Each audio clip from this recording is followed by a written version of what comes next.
Penal establece, ¿no es cierto?, de que se impondrá prisión o reclusión de 3 a 10 años si la lesión produjera una enfermedad mental o corporal, cierta o probablemente incurable, la inutilidad permanente para el trabajo, la pérdida de un sentido de un órgano o de un miembro, del uso de un órgano o miembro, de la palabra o de la incapacidad de engendrar o concebir.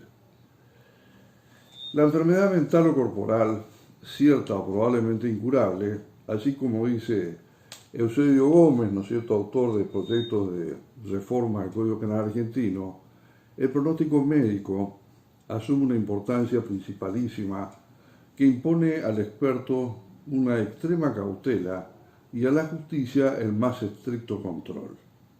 La enfermedad cierta o probablemente incurable importa un proceso patológico por efecto de un estado morboso que se renueva, en contraposición a los efectos sucesivos de condiciones morbosas ya extinguidas que caracterizan el debilitamiento de la salud. La inutilidad permanente para el trabajo.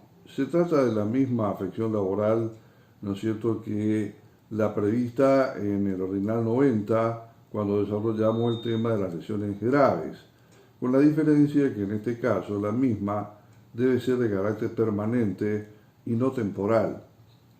La pérdida de un sentido de un órgano, del miembro o de su uso.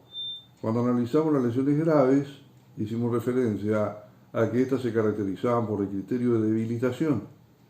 En cambio, las lesiones gravísimas aluden a la pérdida, ya sea de un sentido, de un órgano o de un miembro, o bien a la inutilidad permanente o perpetua para trabajar.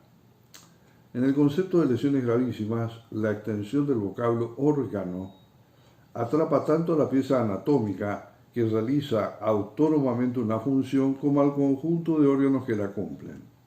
Este último supuesto debe entenderse no solo para los casos de funciones que son cumplidas por órganos compuestos, que no son únicos, contrariamente en aquellos órganos anatómicamente únicos, como en el caso del vaso, ¿no es cierto?, que constituyen o contribuyen a una función común con otros distintos.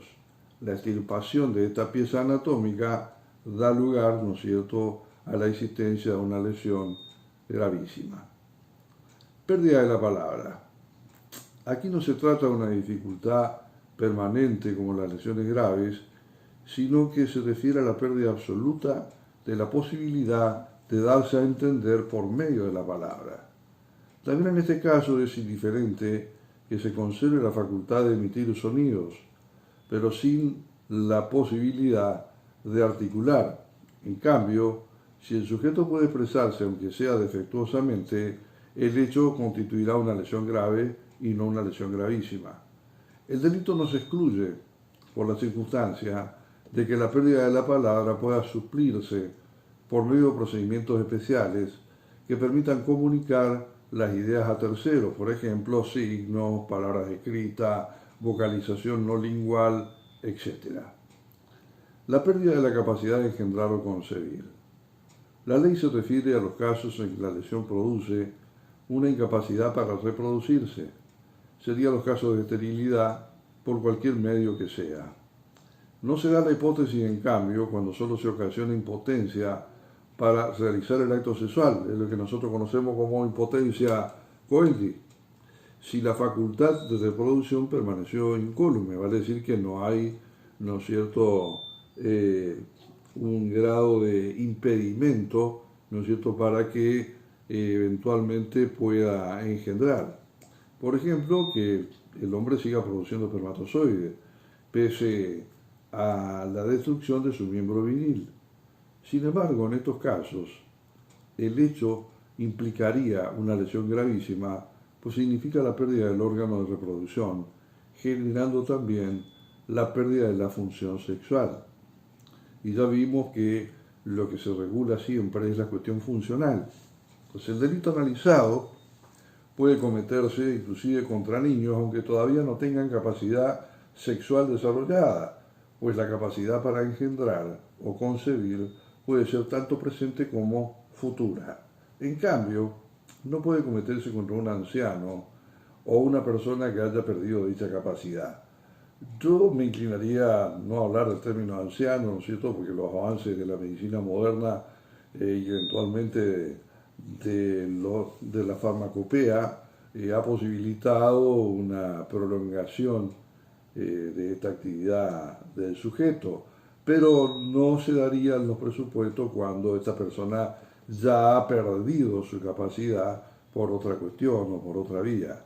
En ese sentido, ¿no es cierto?, para ampliar el tema, uno puede abrevar la lectura, ¿no es cierto?, de Edgardo Alberto Dona, su Tratado de Derecho Penal, parte especial. Lesiones calificadas.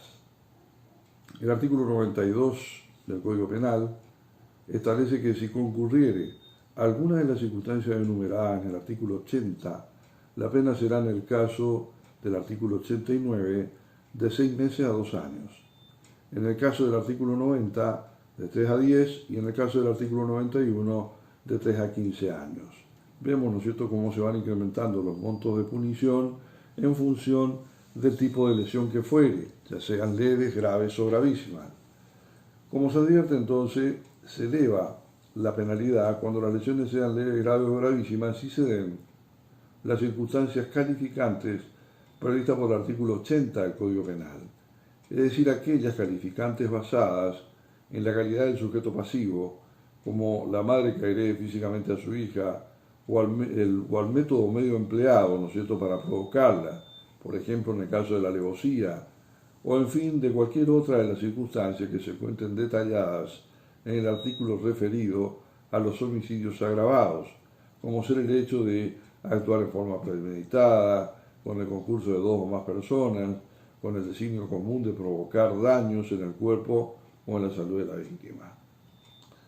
Las circunstancias de atenuación se encuentran reguladas por el Ordinal 93, ¿no es cierto?, que repiten fórmulas. Si concurrieran las circunstancias enunciadas en el inciso primero, letra A del artículo 81, la pena será, en el caso del artículo 89, de 15 días a 6 meses. En el caso del artículo 90, de 6 meses a 3 años, y en el caso del artículo 91, de 1 a 4 años. Entonces, el artículo impone una pena atenuada cuando se causan lesiones bajo un estado de emoción violenta. La emoción violenta es tenida en cuenta no solo para el supuesto del homicidio, sino también cuando se producen algunas de las lesiones contempladas en los artículos anteriores. Cuando en aquellas circunstancias de emoción violenta alguien ejerce violencia contra otra persona, responderán los términos de este artículo según la lesión que hubiere ocasionado con su conducta, debiéndose imponer la pena prevista en este artículo y no en los respectivos a las lesiones leves, graves o gravísimas, en atención a la particular circunstancia del estado emotivo que lo impulsara a cometer el hecho ilícito. Vale decir que lo saca del ámbito o del contexto de los tipos penales simples para tener en cuenta otras circunstancias, ya sean de agravación o de atenuación. Bueno, queda por desarrollar, para culminar con el tema de las lesiones culposas y las lesiones culposas producidas como consecuencia de la conducción de un vehículo a motor. Y será la próxima clase. Muchas gracias.